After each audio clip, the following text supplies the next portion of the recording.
commence à avoir la coupe de Francis Gosselin. Sacramouille, que c'est ça? T'as un petit pic dans le fond de la tête. Coiffeur. Il n'y a pas de coiffeuse à Québécois.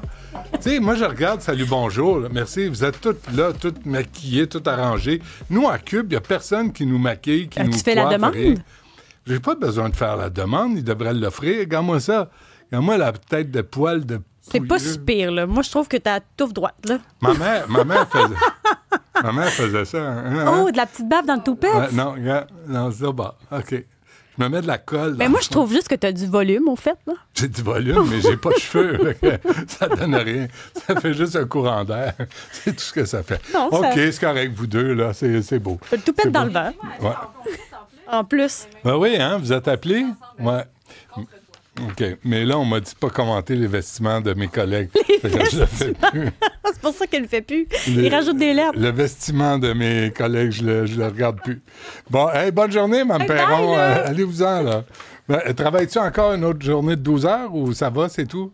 Qui vivra verra. OK. Change la caméra. On va encore voir les faufounes de notre collègue, puis on veut pas faire ça. Ça, merci. Une chance. Bon père de famille ici, hein? Bon père de famille, oui, une chance. Oui, c'est ça. Salut Isabelle. Ah, Mme Olivier, bonjour. Ça roule bonjour. Ça roule comme ça. Il y a midi, je vais vous dire, j'espère que vous allez bien. Vous avez passé une belle fin de semaine. Il faisait beau, hein? Il faisait tellement beau. OK. Toi, t'es allé cueillir des pommes à 75$. Ça n'a pas d'allure. Non, la famille est allée pendant que j'étais au travail. Une journée pédagogique, mais ça n'a plus de sens, là.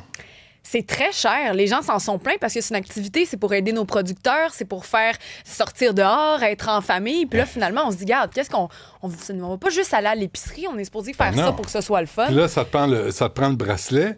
Puis si t'as pas le bracelet, ils sont 3 sur toi à t'arrêter, les menottes dans le dos. Non, mais... La sécurité au cœur de nos préoccupations. Puis là, là où on allait, nous... je dirais pas où, là, mais là où on allait, on pouvait aussi aller dîner avant. Mais là, une crêpe à 25$... Ça mange chez vous. Je veux, là, encourager. Je sais que la job est difficile, là. Je sais, ça prend des investissements. On sait tout ça. Mais une crêpe à 25$, une crêpe, mélange à crêpe, un peu de farine, un peu d'œuf. Tu sais, 25$. Une crêpe. Mais écoute, ils profitent quand même du fait que les gens ont envie de continuer à venir. C'est une activité qui est le fun avec les petits-enfants, avec la famille, pour se voir. On passe du temps dehors, après ça, on cuisine. D'accord. Mais est-ce que c'est pas un petit peu... Mais une crêpe à 25$. Ouais, mais là... Un sac de pommes à 40$. Êtes-vous sérieux? Tu sais, on veut, là, mais faut pas abuser. Non, ben c'est ça. Puis dites-moi pas que c'est Donald Trump. Que vous êtes des contre-tarifs pour les pommes. Ou c'est la pandémie, ça fait 5 ans la pandémie, on va en revenir. Ça n'a pas de sens. Non, c'est vrai que ça n'a pas de sens. Une crêpe à 25$, pensez-y. Non, mais là... T'as besoin de la fourrer comme du monde, là, avec du jambon puis des asperges. Pas juste fourrer le client. Là, on peut trouver moins cher et plus vite ailleurs. Jean-François Roy, qu'on salue de retour, M. Roy. Tout frais et disco oui, de ses vacances. Disco, comme disait Guy Aubry. Oui. Un classique de notre époque. Il me posait une bonne question tantôt. T'as vu la campagne électorale? Puis là, t'as des affiches, puis c'est un peu comme les courtiers immobiliers. Là, on présente des grosses faces des candidats, puis on se dit, c'est pas ta face, ça. Puis Jean-François me disait ça, il dit, on veut voir vos propositions. Sur un panneau, là, vous auriez de la place pour en mettre 2, 3, en gros. Au lieu de mettre votre face, mettez le logo du parti. Oui. Avec 2, 3 lignes, des courtiers points immobiliers là, qui montrent toujours leur face. Je veux pas t'acheter toi, je veux acheter une maison. Qu'est-ce que tu as à offrir? Qu'est-ce que tu as déjà à faire? Tu sais, là, on présente juste tout le monde veut voir sa grosse face partout. Ah oui, toi, tu penses que c'est par ego qu'ils font ça plus que par souci? Ah oui, pour la population. Ouais. Mais en même temps, c'est parce que tu veux te rappeler du nom de la face pour être capable de voter. Du nom de la face, toi? Bien, du nom, virgule, de la face. Sur un bulletin de vote, t'as pas de grosse face? Non, mais peut-être que tu vas te souvenir de la face assise. Mais je comprends ce que tu veux dire. C'est pas ça qu'on a besoin. Ça nous dit rien. C'est pas de ça dont on a besoin. Je le sais, mais Jean-François dit... Il me semble qu'il serait temps que ça change. Il devrait y avoir un candidat qui aurait l'intelligence de dire « Je sais que c'est pas ma grosse... » Et surtout les grosses faces qu'on nous présente. On peut. C'est pour ça que moi, j'aimais la radio. La radio, là, on est à télé aussi, à Cube, mais la radio, c'est la télé des moches. Les faces de télé, les faces de radio. T'as une face de radio. Comme Mario, t'es un bel homme de radio. C'est ça. OK. Yann Lafrenière sera avec nous, ministre de la Sécurité publique. Mine de rien, il y a eu hier le congrès national à Gatineau des militants de la CAQ et on s'est rendu compte que tout reposait, l'avenir de la CAQ, l'avenir de François Legault, de tous les ministres, du parti même, des jobs au siège social dépendent de Yann Lafrenière. Tout repose sur ses épaules. Si lui, il échoue, la CAQ est finie. Parce que tout est sur la loi et l'ordre. On va lui parler à midi. Je suis sûr qu'il n'a pas dormi cette nuit. Ça doit être lourd à porter. Tu penses qu'il est stressé? Je pense que oui. On va parler des nanoplastiques, des microplastiques, faire la différence. Mais comment? Il y avait un article dans le Globe and Mail la semaine dernière, fascinant, sur à quel point ça endommage notre santé, l'environnement, les animaux. C'est fou raide, là. On va revenir là-dessus. Et aussi, il y a une proposition du Parti québécois avec une pétition comment intervenir sur la crise des opioïdes. Puis on aura Christian Boivin, père de Mathis Boivin, vous vous souvenez, 15 ans, qui est décédé en décembre 2023 d'une surdose de fentanyl. 2 crapules lui avaient vendu ça. On va le parler à Christian tantôt. Il y a Jessica qui devrait venir s'asseoir avec nous. Tu viens pas t'asseoir avec Jessica? C'est notre inspectrice de Montréal. C'est notre inspectrice qui est de l'arrondissement Ville-Marie. Puis on met l'emphase sur l'arrondissement Ville-Marie. Soyez-vous là, Mme Giroux. Parce que c'est l'arrondissement du maire ou de la mairesse de Montréal. Et j'ai l'impression que c'est l'arrondissement le plus sale, le plus crotté, le moins bien entretenu, à la limite, le plus dangereux qu'on a presque à Montréal. Jessica est avec nous. Bonjour. Bonjour. Tu m'as envoyé des photos Ouais. en fin de semaine. Ouais. Raconte-nous. En fait, c'est hier matin. J'y vais à une boulangerie près de chez moi pour aller me chercher un café, tout bonnement. C'est dimanche, je m'en vais me ruiner aux pommes. Donc, je me rends à la maison et je réalise sur le chemin qu'il y a une seringue avec l'aiguille qui y est toujours attachée. Et là, c'est une rue dans laquelle il y a plusieurs passants, des enfants jeunes, des enfants qui jouent au ballon, des parents qui marchent avec leurs animaux. Tu sais, il y a beaucoup de vie là, dans ce coin-là. Donc, Non, une seringue, Jessica, c'est pas grave. Là. Ben là, Une seringue de temps en c'est temps, ça. ça fait mal à personne. c'est ça. Direct sur le bord du trottoir, en plus, un enfant Ouais. qui est avec son ballon trop loin, il va leur chercher son ballon, là. Ah, Bing, là, on l'aiguille la dans voit, le là. doigt. On la voit. Ouais. C'est ça. L'aiguille est quand même bien ressortie. Mais c'est pas anecdotique, là. C'est pas Non. un événement unique. Là. Non, pas du tout, c'est ça. Donc, j'appelle la ville. La ville me dit, on va venir le chercher. À quelle heure t'appelles? 9h55. Le matin. Le matin. Mon voisin, je le vois, il marche, il s'en va dans la ruelle. Je lui dis, hé, fais attention, il y a une seringue. Il me dit, je sais, j'ai appelé hier soir. Ah, OK. Donc, il le sait, elle est là, ça fait depuis hier soir. Il a signalé, donc la ville est au courant que l'aiguille est là. Je rappelle, donc je signale une nouvelle fois. Et je rentre chez moi hier soir, je remarche, je me dis, je vais aller vérifier, juste voir si elle est encore oui. là. 15h55, elle est encore là. OK, mais là, il n'y a pas de citoyen capable de prendre une pelle, par exemple, si tu ne veux pas y toucher, puis de la ramasser. Je pense que c'est ce qui a été fait à la base parce qu'elle était, on le voit sur la photo, là, elle est vraiment sur le bord du trottoir. À la base, elle était au milieu de la rue. Donc, je pense qu'un citoyen s'est dit, moi, je veux pas la toucher, je sais pas ce qu'il y a là-dessus, donc il l'a tassée le plus loin possible pour éviter qu'il y ait accident. Mais voilà, c'est quand même Mais assez comment dangereux. ça se passe dans Ville-Marie? Il me semble que c'est un bel arrondissement. Ma mairesse Plante se promenait là, entourée de policiers, il faut dire, en plein après-midi, il faut dire. Mais pareil, c'est merveilleux, c'est fantastique, c'est la joie de vivre. Benoît, je me fais suivre, mais il n'y a pas une fois où je ne mets pas mes vidanges, que mes vidanges ne sont pas éventrées. Je dois ramasser la litière de mes chats par terre parce qu'ils éventrent même ma propre litière. Il y a des moufettes qui fouillent dans mes poubelles tellement elles sont constamment ouvertes. Je veux dire, on entend des gens se crier après, on entend des batailles. Je peux pas marcher dans la rue sans qu'il y ait quelqu'un qui soit plié en deux parce que, bon, il a l'air d'avoir consommé. Voilà, je veux dire, je vois la déchéance tous les jours. Moi, jamais je pourrais envisager avoir une famille dans ce coin-là. Là. Ouais. Puis des agressions à l'arme blanche. Je sais pas si on a sorti des événements. Je vais t'en dire, mais avant ça, par rapport aux déchets en 2024, juste pas des déchets qu'on met au bord du chemin, qu'on ramasse, là, juste ce qui traîne dans les rues. En 2024, les équipes de Ville-Marie ont retiré 15 000 tonnes de déchets des rues. C'est 1000 autobus remplis. Donc, non, c'est c'est l'école bleue fou. qu'on fait ça, mais je veux dire, c'est pour parler de la malpropreté qu'il y a là-bas régulièrement. Après ça, c'est en lien avec l'itinérance. Tu sais, Jess, tu disais par rapport à la seringue, ben il y en a beaucoup d'itinérants dans Ville-Marie. C'est un des endroits où il y en a le plus. Ils ont investi $1 million juste depuis mai 2025 donc en décembre. Ça fait en sorte qu'il va y avoir des équipes qui vont être là chaque semaine. 450 heures d'intervention qui vont avoir lieu dans le secteur de Ville-Marie parce que, l'itinérance amène ce genre de choses-là. Je vais te revenir dans quelques instants, Benoît, avec les chiffres sur l'arme blanche, mais il y en a beaucoup, là. Il n'y a pas de... c'est parce que ce qui est troublant aussi, c'est que ça relève du maire, de la mairesse, et il y a présentement, je ne sais pas toi, là, j'ai entendu aucune promesse. Mais non! Aucun engagement, aucune proposition pour reniper cet arrondissement à Ville-Marie, qui est quand même le centre-ville, là, qui est quand même d'est en ouest.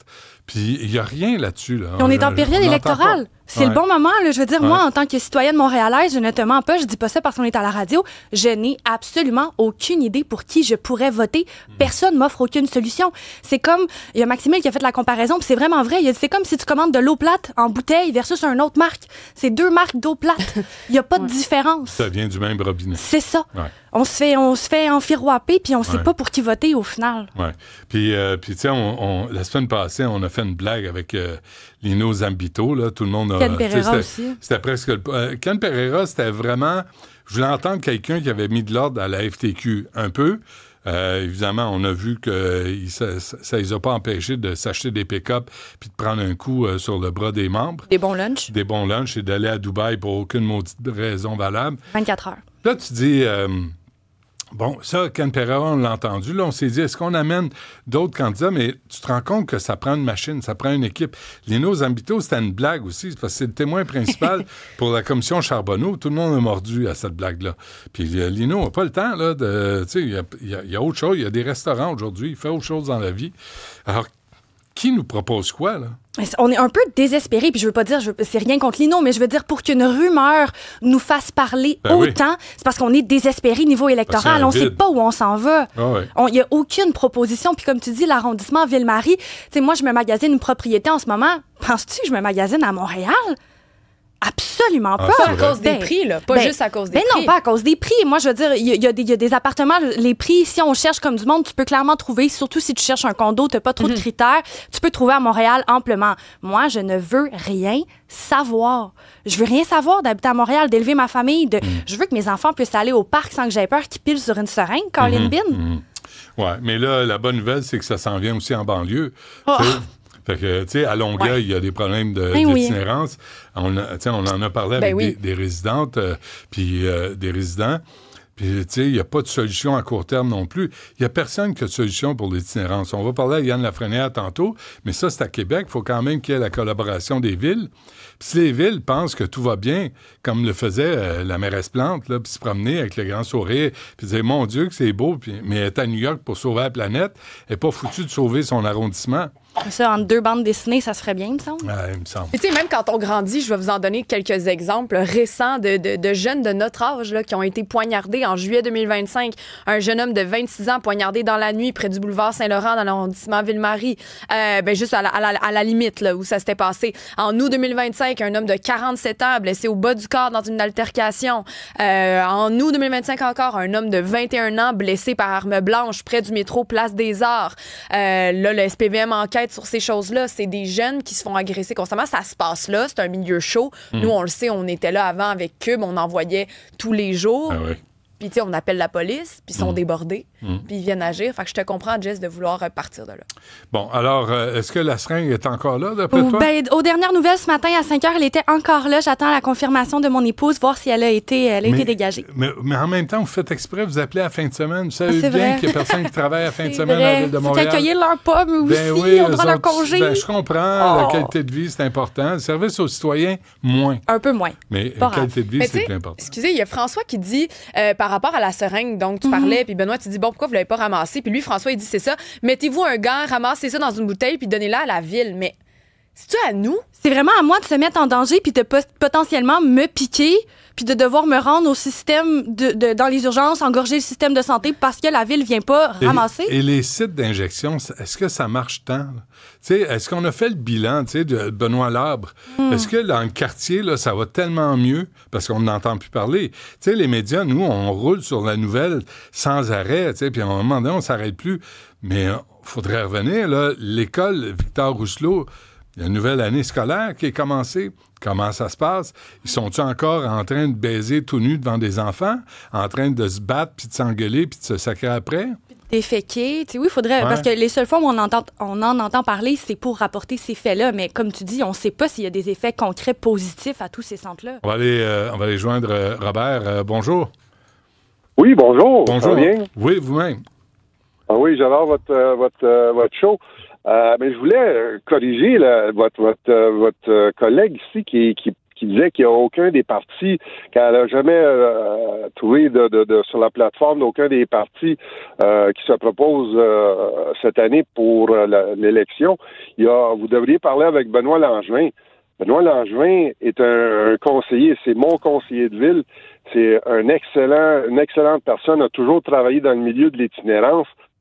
Il est Ensemble Montréal, lui, là? Oui, exactement. Mais Robert, il a accompli quoi, Benoît Langevin? Il est bien fin, là, je le sais, je l'ai déjà interviewé. Mais c'est parce qu'il n'y a pas de résultat nulle part. Il n'y a personne qui peut dire, savez-vous quoi, voici le problème que j'ai déjà réglé. Puis, il me semble que c'est ça leur job. Oui, vous avez tout à fait raison. Le problème, c'est qu'ils sont tellement bloqués par Valérie Plateau que, moi je l'appelle de même, excusez, mais ils ont tellement le contrôle du conseil de ville et tout ça. Je comprends ça. Ils sont pas capables de faire de quoi, mais ils ont une bonne plateforme. S'ils sont élus, ils vont faire de quoi. Ils ont même, je pense, annoncé quelque chose la semaine passée avec Soraya. Oui, mais Mme Ferrada, là, on s'entend-tu, Robert, qu'on ne l'a pas vu ben aller se promener dans l'arrondissement Ville-Marie, constater les dégâts et avoir des propositions concrètes? Parce que dénoncer, là, c'est facile. Des tatas comme moi à radio, on fait ça, il y en a 13 à 12 ans. Ça, c'est pas compliqué. Mais être en politique puis dire, voici ce que je vais faire quand je vais être élu pour résoudre le problème, moi, je cherche encore quelqu'un qui va nous le dire.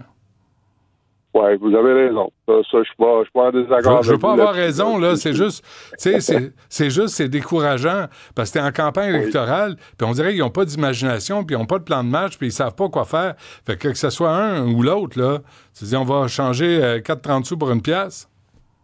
Ah, regardez, il y a toutes sortes d'affaires. Je suis propriétaire de bâtiments à revenus, puis il y a toutes sortes d'affaires qui veulent faire tout le monde, puis c'est pas correct comme les bacs noirs. Là. Ils nous envoient un bac noir pour un bloc appartement. Qu'est-ce que tu vas faire avec un bloc appartement pour Ah ouais. Il y a des imbécilités de même là, qui font, là, c'est incroyable. Mais, oubliez pas de payer vos taxes foncières. Oubliez pas de payer vos taxes. Ça va aller. Merci. On les paye fièrement et toujours. Comme des bons citoyens. Pas de problème avec ça. Je comprends ça. Oui. Merci, Robert, d'avoir appelé. Salut. Ben oui, bonne journée. Au revoir. Fait que on va attendre des propositions des partis. Hein? Patiemment. Bon, TikTok, le temps fait. Ouais, mais une petite pancarte, danger se règne ici, ou quelque chose de même. Ah oui, je vais prendre action. Comme sur les sacs. Tu sais, les sacs de poubelle où il y avait l'étiquette où c'était écrit l'escouade propreté passez par ici ou faites attention et ramassez vos déchets. Mais ils ramassent pas le sac. Non, c'est juste Ils mettent un sticker dessus, mais ils ramassent pas le sac. Voici un sac de poubelle. D'ailleurs, si comme Robert, vous voulez vous joindre à nous, c'est le 1-877-827-2346 pour parler avec Benoît. Comme ça, donner vos idées, nous dire aussi ce qui vous dérange. Pas besoin de vivre à Montréal. On sait qu'il y a des problèmes partout. Le 187 Cube Radio, on vous attend. Appelez-nous. Mme Giroux, merci. Merci à vous, Benoît. À la prochaine. On revient après.